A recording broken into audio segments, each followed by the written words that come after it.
My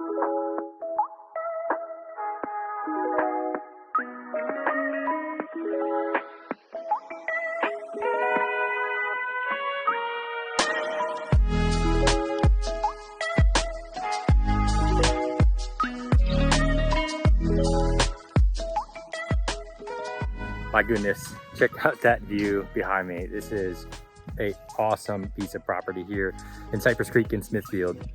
So as you can see the water behind me, there's what's called a wetland buffer. And so essentially what that is within 100 feet of the water, we're not allowed to do construction without permission or using permeable pavers from the DEQ.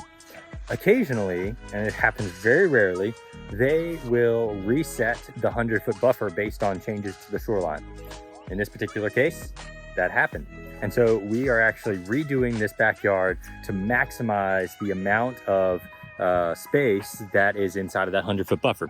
So you can kind of see this shoreline was actually redone by the Army Corps of Engineers, got their stamp of approval, and shifted where the 100-foot buffer was. So as a result, we are shifting where the landscaping of this project is. So you can kind of see there's an existing pool and fence line and everything set up in here. And this was all 100% inside of the 100-foot buffer originally. And we're expanding it to go to the new 100-foot buffer. So existing pool, existing pavers, you can kind of see our lines out here. So I'm gonna start here on this side and kind of work my way around. So we're extending the pavers all the way out here. There's gonna be a step down because you can kind of see this grade that we've already started to excavate a little bit. So we're gonna have 3 risers, 2 treads right here that's going to lead down to this lower area here. There's going to be a large 9-foot tall pizza oven right in this corner right here. Bar space, more bar space for cooking and hanging out. There's a fire pit here, and as you can kind of see, this is going to end up being a little bit sunken because we're going to have a seating wall that wraps all the way around here. So you can see this center of the circle right here. That's where that stake is.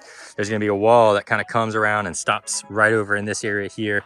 That wall is going to be met by columns right in this space here. And then there's going to be like an S curved step coming down to here with a column right here. So you see we've got some pavers right here. So this design was one of the more challenging ones I'm doing because you can kind of see we've got pavers here, we've got pavers there, we've got a nice perfect square there. We've got all the space that we're trying to add onto. So you can see this line right here, got all this space that we're trying to add onto. So as I'm putting together the design, I'm trying to figure out a way that we can not have to replace the entire backyard because that gets pretty costly by the time you have to replace coping on a pool and redo the already 1,000+ square feet of pavers that are here. How do I make it match? How do I make it so that the new pavers flow seamlessly with the old pavers? So you'll see these pavers right here, we're grabbing them and we're actually going to use it in this extension area right here. And you see this kind of curve that's going off and going up to that step right there. We're going to lay new pavers all in this area here. Those pavers are actually going to come here and fill in this area right in through here. And then there's going to be like a light curve that starts right about here and kind of curves in and curves back out. And we're actually cutting out more of these pavers because we need them to accentuate our curves and fill in any of the gaps that we're going to have because the pavers actually expand all the way over there. So you can see this here is just like an upper area. We're going to do an inlay and a paver in here, but you can kind of see that also has a drop off. So that wall is going to have to come around so that we can build up in this area right here.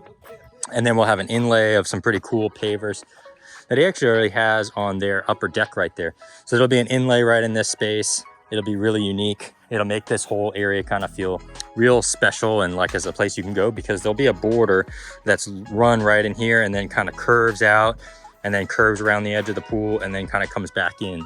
So you can kind of see our line right here. This is kind of the extent of where our pavers are going out to here. You can see more of them going out here. And then you can kind of see this line right here. That's where our pavers are going on that side. So there's no buffer on that side, but it just seemed like a great place at the edge of the house to stop. And this hot tub that's here right now is actually getting shifted all the way over to the edge. It's gonna be right here. We're gonna have to put a little wall right here. This is a really cool Ipe louver screen wall. So based on how things are going, you can turn it, let air flow through, make it a little bit more open feeling, or you can close it off if you're trying to get some privacy in the hot tub. In this area right here, he's already got a kegerator over there. We're actually gonna build a kitchen kind of setup. So we're gonna have a bar that runs through here with the kegerator, some seating on the outside, continues through, more seating on the outside, and then we're gonna wrap all that in granite And then we're actually even going to do like an upper kind of like cake topper area around that column, just to make it feel a little bit more custom. Beyond that, as if that wasn't enough, this paver right here, so these pavers look kind of orange. She really doesn't like the orange look. So in order to kind of change that tone, we're going to take this border out and we're going to use this chocolate border throughout the whole area. And the goal with that chocolate border is actually kind of pulls down and pulls out the orange in this paver, and it makes it feel a lot more, it pulls out a lot more of the tans instead of the oranges and the grays. And it's going to make it feel just like a totally different paver by the time we put that border in. So you'll see this whole border here change. We're also going to set a couple boulders into the edge of the pool here just to give it a more naturalized look. We're building a waterfall. This is plumbed up for it already. So we're going to build a waterfall that falls right into the pool. And then the cool stuff, like you see right here behind Juanito, is going to be a nice 14-foot waterfall in that back corner that they'll be able to have 4 seasons enjoyment of water and flowing and stuff like that. It'll be all landscaped and it'll be great.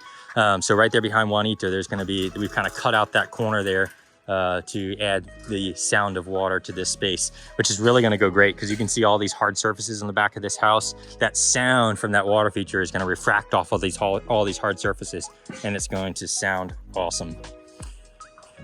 So yeah, this is the official start of this project. As you can see, there's a lot that has to be done. There's a lot of steps that we have to take, you know, from putting drainage in to getting our base right, to changing the elevations on the existing pavers, to trying to save some of the existing materials so we're not just being frivolous and wasting it. I'm really excited to show you guys what this one looks like as we come down the home stretch. I'll be sure to show you guys. Thanks a lot for following along. Catch you on the next one.